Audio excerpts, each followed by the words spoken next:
जब अंग्रेजों का बहिष्कार हो गए तो इंडिया का भी बहिष्कार होना चाहिए। मेरे देश का नाम भारत होना चाहिए, मेरे देश का नाम हिंदुस्तान होना चाहिए, मेरे देश का नाम आर्यावर्त होना चाहिए। ध्यान रखना, जहां आर्यों का निवास रहा करता है। यह पहला प्रश्न है। उन्होंने दूसरा प्रश्न किया कि जरा बताइए आपके देश की कोई भाषा है या नहीं है। ध्यान रखना, बोले भाषा है, तो बोले फिर अंग्रेजी क्यों बोली जाती है? आपके यहां हिंदी भाषा है ना? हाँ है, फिर अंग्रेजी क्यों बोली जाती है? ये भाषा बाहर की क्यों ली है? ये दास्ता की गुलामी की भाषा क्यों है? जब जब मेरे देश को इंडिया कहो तो दिल में दर्द होता है मेरे भाई। हमें 75 साल पहले की गुलामी के शब्द सुनाई देते हैं। इंडिया भारत के लिए एक बदनुमा गाली हुआ करती है। गाली कहा जाता था इंडिया, कहने का मतलब है तुम पिछड़े हुए लोग हो। ये अंग्रेजों ने हमें नाम, उस पर गर्व महसूस करते हो? My love India? नहीं, मेरा भारत महान, यह नारे होना चाहिए हमारे। ध्यान रखना है, यह कहा जाता है। अभी एक नारा लग रहा था, मेरा भारत बने महान। इनका मूर्ख हो क्या? भारत बने महान इसका मतलब ही महान नहीं है क्या? ध्यान रखना, यह नारा नहीं होना चाहिए। मेरा भारत महान था, है और हमेशा महान रहेगा। बनने की बात क्यों करते हो? कोई नहीं बना सकता, देश तो अपने आप में महान है। ध्यान रखिए। उसने तीसरा प्रश्न किया, आपके देश की कोई सभ्यता है या नहीं है? इनका सभ्यता तो है। कोई संस्कृति है या नहीं है? यदि आपके देश की संस्कृति है तो एक बात बताओ, फिर जापान से बने हुए कपड़ों के लिए तुम्हारा देश क्यों मरता है? ध्यान रखिए, तुम अपने परिधानों में क्यों नहीं रहा करते हो? तुम्हें विदेशों के पश्चिमी वस्त्र आपकी बेटियों को क्यों पसंद है?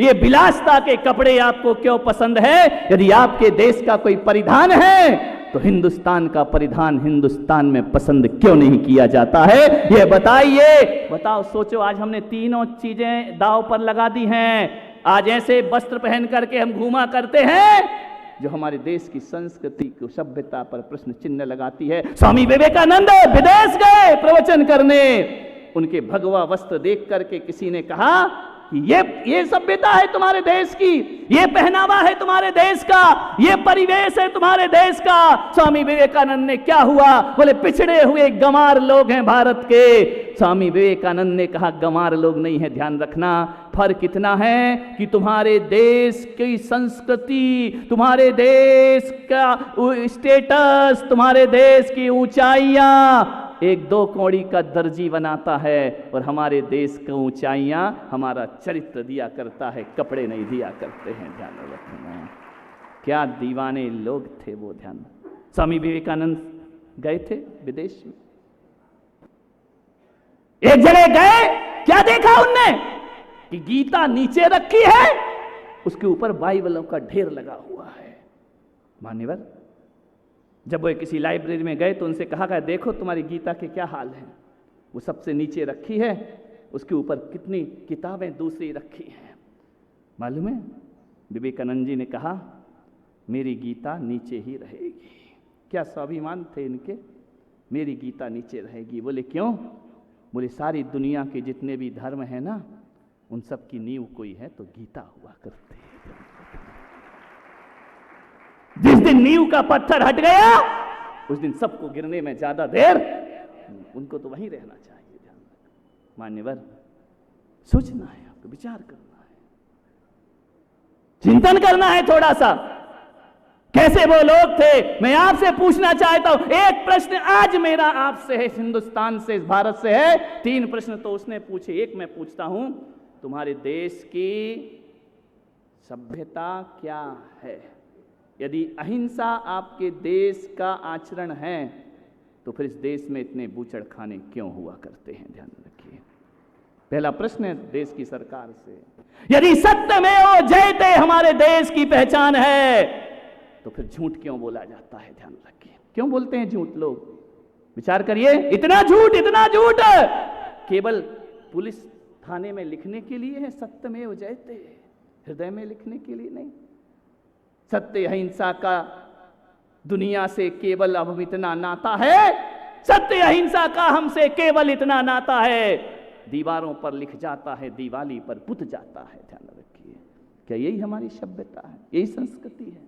यही हमारे जीवन 75वीं आजादी हम मना रहे हैं? चिंतन करो अपने देश का, क्या खोया है और क्या पाया है हमने इस देश में। मान्यवर, मैं इतना ही कह सकता हूं, इतना ही मैं अपने विचार रख सकता हूं, अपनी वाणी दे सकता हूं कि 75 साल जो हमने भोगा है इस देश में, सबने लूटा है हमारे देश को। मैं आपसे निवेदन करना चाहता हूं, 75 साल हमने लड़ने के सिवा क्या किया है? बताइए, अंग्रेजों से तो लड़के उन्हें खदेड़ दिया, घर की लड़ाई के अलावा हमने क्या किया? कभी मंदिर लड़ा है, कभी मस्जिद लड़ी है। और एक बात याद रखना, ना मंदिर लड़ता है ना मस्जिद लड़ती है, लड़ते वो लोग हैं जो ना मस्जिद के होते हैं ना मंदिर के होते हैं। ध्यान रखिए, वो लोग लड़ा करते हैं जीवन में। ना हिंदू लड़ता है ना मुसलमान लड़ता है। इस देश में यदि लड़ाई होती है तो बेईमान से लड़ाई हुआ करती है। मान्यवर, क्यों लड़ते हैं आपस में? एक निवेदन है, ये बड़े बड़े संत यहां पर बैठे हुए हैं, ये राष्ट्रपति तक भी जाते हैं, प्रधानमंत्री तक भी जाते हैं, संसद में भी जाते हैं, विधानसभा में भी जाते हैं, सब जगह इनकी पहुंच है। मुझे ले जाने का कह रहे ना, तो मैं इतना ही कहूंगा, मेरे विचारों को लेकर के जाओ, मैं मजबूर हूं। लेकिन एक चीज मैं इनसे कहूंगा, जाकर के उनसे कहो, भारत के हुक्मरानों से कहो, जाकर के उनसे जाकर के पूछो, उनसे जाकर के बोलो। ध्यान रखिए कि देश में इतना ही मेरा संदेश देना, 75 साल बहुत लड़ लिया हिंदू मुसलमान, बहुत लड़िए सिख ईसाई, बहुत लड़ लिए आपस में एक दूसरे के धर्म को नफरत से देखने वाले लोग। मैं एक निवेदन करता हूं, आने वाले 10 साल, केवल 10 साल, मैं ज्यादा नहीं कहूंगा, क्योंकि क्या मालूम 10 साल में हम कौन चले जाएं, देख नहीं पाएंगे। 10 साल, आने वाले 10 साल, यदि पूरे हिंदुस्तान के सभी संप्रदाय एक होकर के जी लें, बस 10 साल, तो पता लग जाएगा हमने क्या खोया है, क्या पाया है। पूरे विश्व में हुकूमत होगी भारत की। विश्व गुरु बनने का मतलब ये नहीं होता कि हमारे घर में झगड़े होते रहे। भारत का आजादी का जश्न, आजादी का मतलब ये नहीं होता है कि मेरी भारत माता को कोई डायन कह दे और उसे जेट प्लस सुरक्षा दी जाए। ध्यान रखिए, ये मेरे भारत का आजादी का जश्न नहीं हुआ करता है। आजादी इसे नहीं कहते हैं कि कहीं मंदिर तोड़ा जाए, कहीं मस्जिद तोड़ी जाए, ये आजादी होती है। ये आजादी पाई हमने 75 साल में। विचार करिए आप, आजादी का मतलब ये नहीं होता है कि मेरी बेटियां सड़कों से गुजरे तो निर्भया जैसा बलात्कार कर दिया जाए इस देश में। ये आजादी होती है हमारे देश की। इसे आजाद भारत कहोगे? सुबह से निकलो तो शाम लौट कर आओ, इसकी कोई गारंटी नहीं होती है। ध्यान रखना, ये आजादी हमारे देश की कि जब कोई मुहर्रम आता है, कोई ईद मनती है, और कोई रामनवमी आती है, कोई महावीर जयंती मनती है, हर त्योहार डरा डरा सा आता है, हर त्योहार भयभीत सा आता है इस देश में, हर जगह पुलिस लगाना पड़ती है। मैं तो कहता हूं आजादी तब होगी जब इस देश को पुलिस की जरूरत नहीं पड़ेगी, हर व्यक्ति अपने आप से प्रेम से जीना प्रारंभ कर देगा। वो हमारी, मैं सपना देख रहा हूं कि ऐसा शताब्दी महोत्सव हमारा मनना चाहिए। ध्यान रखिए, मैंने इन सबको इसीलिए बुलाया है, इसीलिए आमंत्रित किया है कि आओ। एक बात याद रखना, लोग कहते हैं कि समाज टूटा है, लोग टूटे हैं। लोग कभी नहीं टूटते, समाज कभी नहीं टूटती। अनुशासन जब भी टूटता है तो ऊपर वालों से टूटता है। ध्यान रखिए, यदि आपके शर्ट की ऊपर की बटन गलत लग जाए ना, तो सारी बटन गलत होती हैं। ध्यान रखना, कोई भी समाज आपस में नहीं लड़ता है। एक बात याद रखना, अनुशासन जब भी टूटा है ऊपर वालों से टूटा है। और ऊपर कौन बैठा है आज बताइए? आप बैठे या हम लोग बैठे हुए हैं? देश बंटता है तो हम लोगों से बंटता है। ध्यान रखना, किसी इमाम से, किसी मुसलमान से, किसी मौलवी से, किसी पंडित से, किसी आचार्य से देश के टुकड़े होते हैं। जो गलतियां पूर्वजों ने की हैं, जो फाड़ करके गए हैं कपड़ों को, हम छोटी सी सुई बन के सीने का प्रयास करें। उन्हें हम ही जोड़ सकते हैं, हम ही तोड़ सकते हैं। तोड़ते भी हम ही हैं और जोड़ते भी हम ही। 25 साल इस देश को जोड़ करके दिखा दीजिए, एकता के साथ दिखा दीजिए, तो हम समझेंगे हमने अपने जीवन में बहुत कुछ कर लिया है।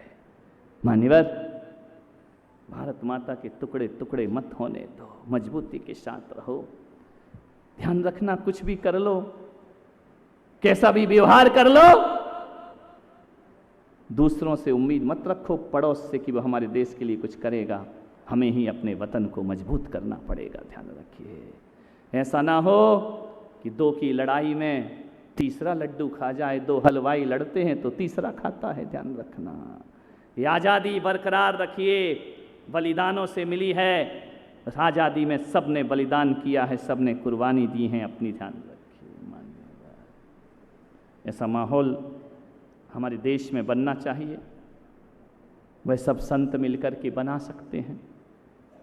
हमारे हृदय बहुत बड़े होना चाहिए, बहुत विशाल हृदय होना चाहिए। मकानों की दीवार चली जाए पर मन में दीवार नहीं उठना चाहिए। ध्यान रखिए, कितना अच्छा दृश्य है। समय हो रहा है, 11:15 बज रहे हैं, लोग उठ नहीं रहे हैं। अभी दंगे हो जाएं तो लोग घरों में छिप जाएंगे। ध्यान रखना, लेकिन यहाँ संतों की वाणी सुन रहे हैं तो एक बात तो ज़रूर है कि मेरे भारत के सभी लोग नहीं चाहते हैं कि हमारा देश बटे। चंद लोग ऐसे काम किया करते हैं। मान्यवर, होंगे वो लोग। मैं आपसे निवेदन करता हूं, औरंगाबाद के लोगों से निवेदन करता हूं, यहाँ की समाज के, यहाँ की हर कौम से मेरा आग्रह है, ऐसे संतों का चातुर्मास कराइए जो समाज को जोड़ते हों। ऐसों को भूल कर भी मत बुलाइए जो समाज को तोड़ करके जाते हो। ध्यान रखना, ऐसे साधुओं से क्या उनकी अनुमोदना करना, क्या उनकी जय जयकार करना जो समाज को तोड़ देते हैं, जो पंथ के नाम पर तोड़ते हैं, संप्रदाय के नाम पर तोड़ते हैं, जाति के नाम पर तोड़ते हैं। तोड़ने वाली संतों की अब भारत को कोई जरूरत नहीं है। अब तो जोड़ने वाले संतों की इस भारत को जरूरत हुआ करती। जोड़ो, सबको जोड़ सको। मैं बहुत प्रसन्नचित्त हूं, लेकिन मैं इसे ये नहीं समझता हूं कि हमने पूरे देश की फिजा बदल दी है। लेकिन प्रयास जारी है, प्रयास जारी है। हम लगे रहेंगे जीवन के अंत समय तक। इंसान को इंसान से जुदा नहीं होने देंगे। ध्यान रखिए, करेंगे उसके लिए जो करना पड़ेगा करेंगे। ये संत लोग हैं, इनके विचारों से मैं बुलाने को तो मैं पूरा यहाँ महाकुंभ भी बुला सकता था, लेकिन मतलब क्या है बुलाने से? 2-4 लोग ही बहुत हैं। एक बात याद रखना, जिंदा 4 मुर्दा 1000। 4 जिंदा 1000 मुर्दों को दफना सकते हैं, जला सकते हैं, लेकिन 1000 मुर्दे 4 का कुछ नहीं कर सकते हैं। हमारी समाज अधमरी हो गई है। तकलीफ तो इसी बात की है, हम संत इतनी मेहनत कर रहे हैं, परिवर्तन क्यों नहीं आता है? अधमरे लोग। ध्यान रखना, मैं चाहता हूं सबसे ज्यादा खतरा अधमरे लोगों से है। या तो ये पूरे मर जाएं तो जला जलू के हम फुर्सत पाएं और नए समाज की रचना करें, और या फिर पूरी तरह से जिंदा खड़े हो जाएं तो समाज में एक क्रांति खड़ी। ये अधमरे लोग किसी काम के नहीं, घर में भी बोझ और समाज में भी। या तो समाज पूरी तरह से जिंदा हो जाए या ईमानदारी से मौत स्वीकार कर ले, तो नई समाज की रचना करके नई भारत को हम मजबूती के साथ खड़ा कर सके। अधमरे विचार हैं, कुछ करने की ताकत नहीं है, क्या करें? जवानी में बूढ़े हो रहे हैं। ध्यान रखिए मान्यवर, अधमरा आदमी बहुत खतरनाक है, उससे कुछ नहीं कर सकते यार। अधमरे आदमी को तुम जला भी नहीं सकते हो, दफना भी नहीं, पुलिस उठा के ले जाएगी और उससे कुछ काम होता नहीं है, क्योंकि वो खुद उठने को तैयार है। ध्यान रखना मान्यवर, आपसे निवेदन, पूरी तरह से जागृत हो जाओ, देश को मजबूत बनाओ, अपने आप को मजबूत बनाओ, इरादे मजबूत होना चाहिए।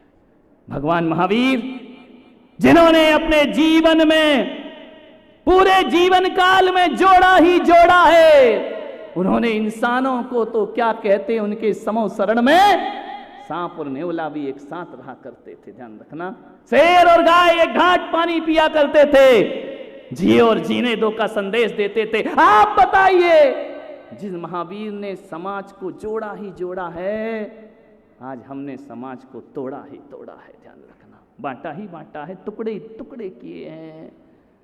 हम कब मिले, हमें कब मिलने दिया गया? ध्यान रखना, हम कब मिले, हमें बांटा गया। हम कब मिले, हमें बांटा गया, तो मिलने वाला हर रास्ता काटा गया। ध्यान रखना, नहीं, मिलने का प्रयास करें। मान्यवर, बहुत बातें हैं, फिर कभी करेंगे, हमको तो यहीं रहना है। जाना कहाँ है अभी दिवाली तक है? अभी तो यहीं रहना है। सांसद महोदय कहाँ जाएंगे? और संत तो वो, ये लोग मत सोचो कि ये लोग जाएंगे, ये भी कहीं नहीं जाएंगे। ध्यान रखना, कहाँ जाएंगे? कहाँ जाएंगे? ध्यान रखना, औरंगाबाद से ही जाएंगे ना, लेकिन उनने वाणी से जो दिलों में राज बनाया, उस दिल से कोई नहीं जा सकता है। ध्यान रखना, वो हमेशा उन दिलों में राज रहेंगे। हम कह सकते हैं, यूं तो कहने को मेरे सिर पे कोई ताज नहीं है, यूं तो कहने को मेरे सिर पे कोई ताज नहीं है, मगर वो कौन सा इंसान है जिसके दिल पे हमारा राज नहीं है। हमारा राज तो सबके दिल पर होता है, चरित्र का राज। मान्यवर, बहुत बहुत अनुग्रहित हूँ, आप सब पधारे महान संतगण यहाँ पर, और मैं चाहता हूँ हर शहर में ऐसे कार्यक्रम होना चाहिए, हर जगह ऐसे कार्यक्रम होना चाहिए, हर जगह से इस तरह के आयोजन हो। समाज जागती रहेगी, जागती रहेगी। मैं ये भी जानता हूँ, सिर्फ आवाज लगाना है मेरा काम, सिर्फ आवाज लगाना है मेरा काम। लोग जागे या ना जागे उनकी मर्जी है। ध्यान रखना, एक चौकीदार रात भर चिल्लाता है ना, जागते रहो, जागते रहो, जागते रहो, जागते रहो। जो लोग जागते हैं उनके घर में चोर नहीं घुसा करते हैं, और जो लोग सो जाते हैं चौकीदार चिल्लाता रहता है, गांव और घर लुटते रहता है। ध्यान रखिए, तो हम संतों का काम भी आवाज लगाना है। ध्यान रखना, मंजिलों पे जाकर दीपक जलाना है मेरा काम, मंजिलों पे जाके चिराग जलाना है मेरा काम। हवाओं के क्या रुख हैं ये हम नहीं देखा कर। जो आत्मीयता आप सबने हमने मिल बैठकर बांटी है, मैं हमेशा हर समय हर पल इस राष्ट्र और देश के चिंतन में लगा रहूंगा। ध्यान, और आज इस वातावरण को देखकर मैं ऐसा कहता हूं कि भगवान महावीर, मुक्ति जब मिले, और जब तक मुक्ति ना मिले हमारा जन्म इस भारत में होना चाहिए, इस देश में होना चाहिए, इस धर्म में होना चाहिए। मान्यवर, ऐसा देश दुनिया में कहीं दिखाई देने वाला नहीं है। मैं सबका आभार व्यक्त करता हूं, और ये कहूंगा कि जब भी बुलाऊं दौड़े चले आना, उड़ के चले आना, और तुम यहां से जाना तो अपनी दुआओं में हमें भी लेकर के जाना। मैं चलूंगा।